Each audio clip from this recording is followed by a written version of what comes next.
Assalomu alaykum, hurmatli o'quvchilar. Quyida siz Xurshid Do'stmuhammad qalamiga mansub Mirkomilboyning qazo bo'lgan namozi hikoyasining mazmuni bilan tanishasiz. Ushbu asarda halol va vijdonli inson Mirkomilboyning og'ir fojiali taqdiri tasvirlanadi. Mirkomilboy boy bo'lishiga qaramay, vijdonni sotmagan, xalq dardi bilan yashagan inson edi. U topgan davlatini faqat o'zi uchun emas, balki yurt ravnaqi, xalq manfaati yo'lida sarflashni niyat qiladi. Zavod qurish, masjid va shifoxona barpo etish orqali odamlar hayotini yaxshilashni xohlaydi. Ammo Mirkomilboyning to'g'riso'zligi va qat'iyati hammaning ham ko'ngliga yoqmaydi. U yolg'on va xushomadni yomon ko'radi, haqiqatni ochiq aytadi.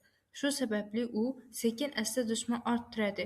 Eng achinarlisi, bu dushmanlar begona emas, balki o'z yurtdoshlari bo'ladi. Mirkomilboyni mustamlaka hokimiyatiga yashirincha sotib, uning har bir qadamini yetkazib turadiganlar ham o'z ichimizdan chiqadi. Halolligi sabab Mirkomilboy bu xiyonatni uzoq vaqt sezmaydi. U xalqni soldatlikka bermaslik uchun harakat qiladi, lekin bu ishi ayb deb baholanadi. Oxir-oqibat Mirkomilboy hibsga olinadi. Sud ham bo'lmaydi, oqlanishga ham imkon berilmaydi. Uni tong saharda qatl qilishga olib chiqishadi. O'lim oldida u faqat bitta iltimos qiladi: tahorat olib, bomdod namozini o'qish. Mirkomilboy namozga kirib, Allohu akbar deb qo'l ko'targan paytda uning orqasidan o'q uziladi. U oxirgi nafasigacha iymonidan qaytmaydi va o'zi qazigan handaqqa yiqilib jon beradi. Bu hikoya bizga shuni anglatadiki, halollik har doim ham oson yo'l emas, lekin u insonni ma'nan yuksaltiradi.